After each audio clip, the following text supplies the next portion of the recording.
La-dee-dee, do-dee-dee-doo. Yeah, a friend like you. As I said in my previous animated review, I mentioned that 2019 had a lot of sequels and adaptations we had in terms of mainstream animated features, which means animation studios in Hollywood have a lack of original films, if you don't count Disney, sometimes.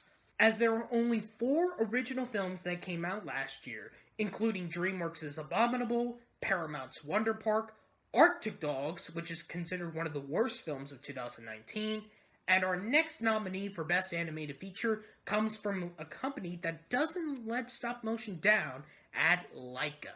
As a company that only has made 5 films in their 14-year history, all of them, including their 5th one, got nominated for Best Animated Feature. If you haven't checked out Kubo and the Two Strings, do so, and check out my review on it. However, I would like to mention that review is not professional as I think it is as of today.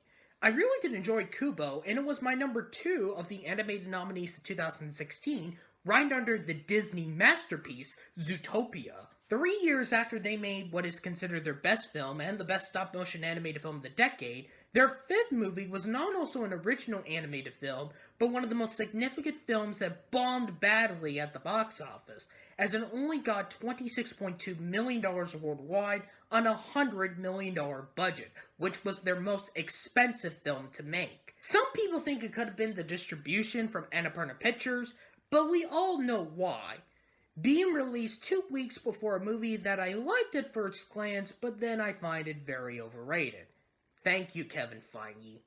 In terms of the award season, it didn't win much, as it tied with Frozen 2 with 8 nominations at the Annies with no wins, but they did have 2 wins at the Visual Effects Society Awards, and the biggest shocking win it had was it won the Golden Globe for Best Animated Feature, beating How to Train Your Dragon: The Hidden World, Frozen 2, Toy Story 4, and the live-action remake of The Lion King, which the director said it best when he accepted the award.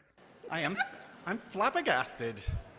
Which marked the first stop-motion film to win that category, and when I saw that live, I was shocked as well.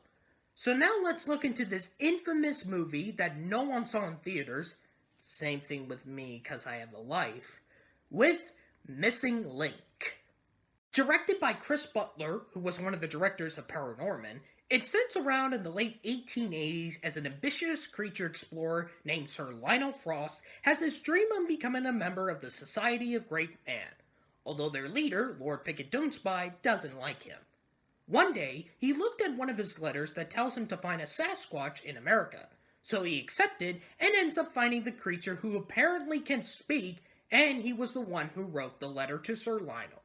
The reason why this creature wrote to him is so that he can help him find another place where the cousins of his kind, the Yetis, resides. So he accepts the deal, and both Sir Lionel and the Sasquatch, which he would name him Mr. Link, along with Lionel's ex-girlfriend Adelina Fortnite, to travel across the Himalayas and achieve their individual goals. Honestly, I really did not know where this movie was going to go, as many people had said it was somewhat of a weak script, which I can see why.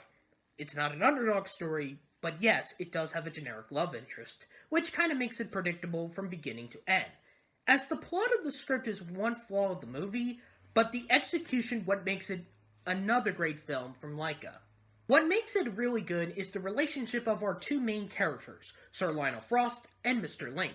At the beginning, it was just them having their individual goals, but once when Adelina joins them, the heart of the film comes when they have a great friendship to one another. There are some moments here that are very heartwarming, but it will be a little bit of a spoiler territory, especially at the end. This is mainly from the great performances from Hugh Jackman and Zach Galifianakis, which I keep forgetting it's them when they are performing very well, because Jackman was of course the Wolverine as a musical performer on stage and screen, and Galifianakis is usually a TV star with Between Two Ferns. And then there's the creativity of the stop-motion animation here. Although there were some CGI that was used for a lot of the backgrounds and some of the effects, which you can tell based on the $100 million budget, but we all know Laika makes some great animation, especially the action scenes that take place, from the American bar, at the train station, on the boat during the storm, and the icy bridge at the Yeti Temple at the 3rd act.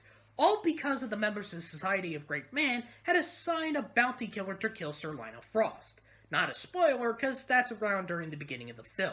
Speaking of the Society of Great Man, the main villain, Lord Pickett Dungspy, is not a strong villain, since he doesn't appear much in the film, but his bounty hunter does and brings the awesome action scenes.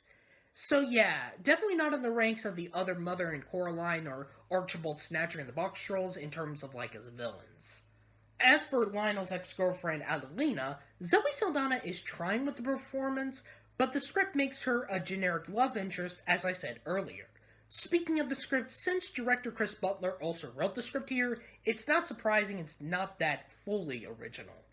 Despite of a little weak script and not strong supporting characters, the people at Laika made Missing Link a very charming and a hidden gem of the media of animated features, with a fantastic duo of an explorer and a sasquatch, and creative animation that proves you that stop motion is not dead.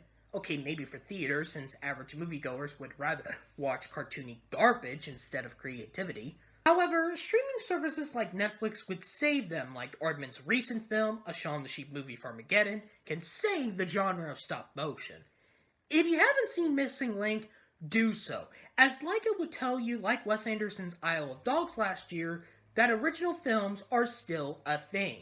Oh yeah, also listen to the end credits song of the film, Do Diddly Do, A Friend Like You, by Walter Martin. It's great.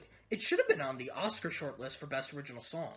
Anyways, speaking of Netflix, next Monday we'll be talking about another original movie from Spain for the spirit of Christmas. Doodly doodly doo, doodly doo, da da da da doo, doodly doo, doodly doo.